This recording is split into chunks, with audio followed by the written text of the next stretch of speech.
is going on YouTube? It is your boy GZTV again. I am a bit nasally. I'm super congested, so if I sound like shit, you're gonna probably have to deal with that for the next couple of days. That's just how it is going to be. I've been blowing my nose, hawking up loogies, maybe TMI there, all fucking night, all morning long, so it is what it is. But we're here to talk about the 8th episode of You. Where are you going? Where have you been? We're going to kind of just have a giant discussion, discuss my thoughts on what happened, just the whole plot. This is a spoiler. We literally talk about the entire episode, so let's get into it. The voiceover this time belongs to Marienne, who will describe her situation in the allegorical fairy tale language that, she tells, like, how she's, like, telling a story to her daughter, which is, like, a really cool, like, technique. It's a really interesting, unique way of them to kind of do that.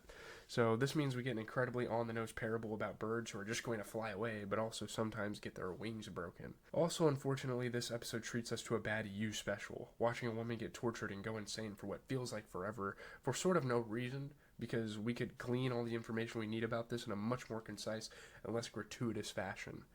But with the help of Hallucination Rhys, Joe pieces together that he actually did what he actually did to Marienne. Put a sedative in her coffee when she was about to get on a train, then kidnap her. Apparently, Joe became fixated on Rhys shortly after arriving in London, which is crazy. There's so many crazy plot twists already kind of happening as this episode builds itself up. And, coming back from the last episode. By the time he has Marienne in some gross-looking flat, he is listening to Rhys' speeches and such on an endless loop. For clarity purposes, I will be calling this Joe Shadow Joe because he's the Joe the other Joe can't remember. So Shadow Joe tells Marienne he wants to give the relationship another chance. Marienne figures out that he's dragging her through the water and manages to avoid drinking her last glass, only to have to be fully conscious while he drills her into a human-sized crate for transport. Personally, I would prefer to be knocked out for this portion of the proceedings, but I don't know. It doesn't seem like staying awake did her much good there, unless there are breadcrumbs for some future escape. Feigning unconsciousness? I guess you can only hope, I don't know. So in the basement of the condemned building, across from the shitty Indian food place where Joe gets all of Marianne's provisions, Joe has reconstructed his human aquarium. Marienne uses her hard-won consciousness to attempt a last-minute escape, but all she gets for her trouble is a broken arm. Joe explains that the guy doing the arm-breaking kidnapping, isn't me, which is quite helpful, right? But his obsession with Rhys is so powerful that he cannot hear Marianne's pleas through the glass. Instead, he bashes his head so hard, I guess he swaps personalities? I don't know. And giving Marienne a full psycho smile, he says, "I'm not Joe," which was extremely corny. There were definitely some corny moments of like them kind of retelling and explaining how this came to be. But most of this episode is just Marienne being tormented, and I will not linger on it here. Part of Shadow Joe's torture is that he leaves her painkillers for her arm, knowing she's an addict. Or perhaps in this weird divided state he forgot? We can tell Joe is no longer Joe because he won't let Marienne have a book, his most favorite thing in this garbage world. Shadow Joe tells Marienne that he is only keeping her here until regular Joe finally comes back to kill you. Seems more like something Shadow Joe would do, though? I don't know. Marienne paces around a lot, makes origami birds from takeout trash, and loses her ability to imagine that she is speaking to her daughter. Shadow Joe seems to have forgotten all about her, and she's pretty sure she's going to starve to death. Again, this sequence could have been a lot shorter. Could have definitely got to the point there. Seeing as we already know Nadia will find her, what is the point of this torture porn? I don't know. Like, we knew exactly what was going to happen. You guys showed it last episode. So, like, why are we sitting here just lingering on this? A weakness of the series from day one. It's like, sorry. It's like, come on, man. Cut it out. Like, we know what's going on. So back at the country house, Joe buries the real Rhys, while Hallucination Rhys explains that Joe has been insane ever since the kidnapping of Marienne, or really ever since Joe murdered Love and abandoned Henry. An interesting choice for the show to not give us the actual inciting incident of this psychic snap. Hallucination Rhys, who is also Shadow Joe, stay with me everybody, can't remember the last time he fed Marienne. Sorry that my nose got a little more red, that's because I just blew my nose like 40 times, but yeah. Joe is in denial that he is Marianne's captor and has imagined his entire relationship with Rhys, but ultimately the evidence reveals the truth. His hidden camera footage from his latest round with Rhys shows Joe alone in his flat, talking to himself, which was quite fucking insane, actually. But yeah, that's how it went. So, you and the real Rhys Montrose have never met, Hallucination Rhys, Shadow Joe says, except for, just now when you zip-tied his bollocks and killed him. Joe is treated to what must be an absolutely mortifying supercut of all the times he found himself deep in conversation with an empty chair.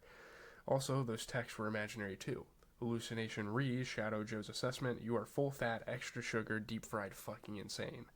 Joe is the ether-rich killer, and he had to invent this elaborate narrative wherein he was protecting people from the ether-rich killer because of his obsession with redemption. Joe is obsessed with romantic love. This is also when they explain why Joe chained himself up in a burning basement, and I'll be honest with you, this part didn't make any sense to me.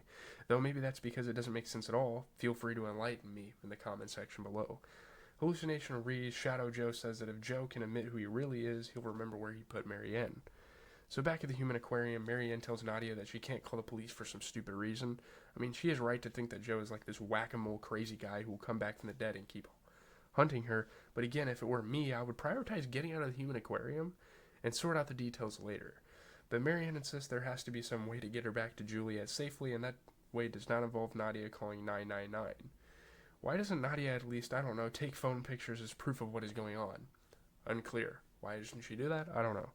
Nadia reports that she stole Joe's house key and made copies of everything. Marienne tells Nadia that she cannot let Joe find out that Nadia knows about Marienne because then she will be in danger. I mean, yeah, I guess. So in real life, Rhys' disappearance has made national news. Joe gets a call from Kate, which he answers with a classic, "Hello, you." Kate is distressed about Adam and Phoebe's engagement party as Phoebe obviously needs psychiatric care. In a very funny moment, Kate complains that their engagement party is British invasion themed. What are we invading ourselves? Joe is obviously unwell, but Kate doesn't notice, presumably because she is preoccupied with her friend flinging herself into a marriage that will almost certainly destroy her life. Hallucination Rhys, Shadow Joe, tells Joe to clean up his mess so he can have Kate, or don't, and lose her forever. So Nadia tries to play it cool in class but fails. Hallucination Rhys, Shadow Joe can tell that she's trouble. However, Joe seems to believe Nadia's explanation for her distracted demeanor is that she is anxious about Edward and has unexpressed feelings for her. So Kate, on Joe's console, finds Phoebe's shopping. The engagement party is, what do you know, actually their wedding. Adam intercepts Kate's messages and isolates Phoebe from all of her friends. He interrupts Kate's effort to get Phoebe to talk to a lawyer about a prenup. This Adam-Phoebe situation is taking quite a dark turn, and I'm not really sure how many abusive relationships and a sort of campy kind of horror show this series can stomach. Are we trying to make Adam bad enough for Joe to kill? Joe trashes his own flat looking for the hidden key that Nadia found after half a second of searching. Even though he literally referred to himself as Mr. Hyde earlier in this episode, it does not occur to him to crack his copy of that classic. Kate calls to lure Joe away to a cabin in the woods, but not before he accompanies her to Phoebe's disaster wedding as the one sane person in Kate's life, which was kind of fucking funny and ironic that she'd say that. Joe finally finds his hidden key and also the copy of Rhys' book he had before he even met Nadia, the one he devoured and colored in to reveal all its secret messages that spell out Rhys hearts Joe, Joe plus Rhys forever, you're the only one who can do the murders that we need to do, and other such normal things. He also finds his box of souvenirs. There's always a box, Hallucination Rhys, Shadow Joe says wisely, including Rhys' sweaty gym towel, fucking gross, and a map with all of his favorite spots in London, featuring that terrible Indian restaurant. That's why Joe likes going there, I guess. On top of everything, I feel so badly for Marienne for being stuck eating the worst Indian food in the city just because of a lousy video of Rhys Montrose made while trying to seem relatable. It's kind of crazy. Nadia is back at the aquarium, and I'm just thinking, please, for the love of God, tell me you told literally anyone about this cage. You could have your boyfriend, the newspaper magnate's son, pitching a front-page story about this right now. But it appears she is alone, armed only with what she describes as a plan so insane it'll never work as Joe approaches this very condemned building. After he maybe already spotted Nadia on the street? It didn't make sense there. That was definitely a sequence I was confused by. Two other notes I wanted to put out there. If you haven't, I don't know, the short story that this episode is named for, I guess, someone referred to that on like a Reddit I saw.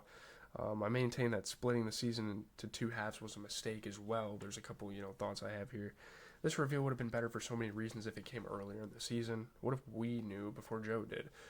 What do you guys think? I mean, I definitely think they could have, executed this a little differently, but that's going to do it. I know this was short, but this was a pretty simple episode, and again, most of it was filler, so, there really wasn't much to talk about there. It is definitely interesting, though. It's kind of a crazy plot twist, one of the crazier ones we've seen in recently on this channel with TV shows. Joe's been hallucinating this whole time. That's pretty fucking crazy. That's not something that I thought that the show would ever go for, but they did, and I'm kind of happy about it. So with that being said, leave a like, comment, and subscribe. I'm out. I'm just going to put these clips together, throw it on YouTube real quick for you guys. Again, these are usually unedited. I'll put a couple clips from the episode here and there if I see fit. But these are kind of chill videos for the week. Again, I got homework and stuff to do, so I kind of have to, just improvise with the content here. We're gonna be doing the same thing next week, finishing out season 4, and once season 5 comes out, we'll probably watch about an episode a week. Even if they release all 10 episodes at once, which I feel like they might. So, peace out.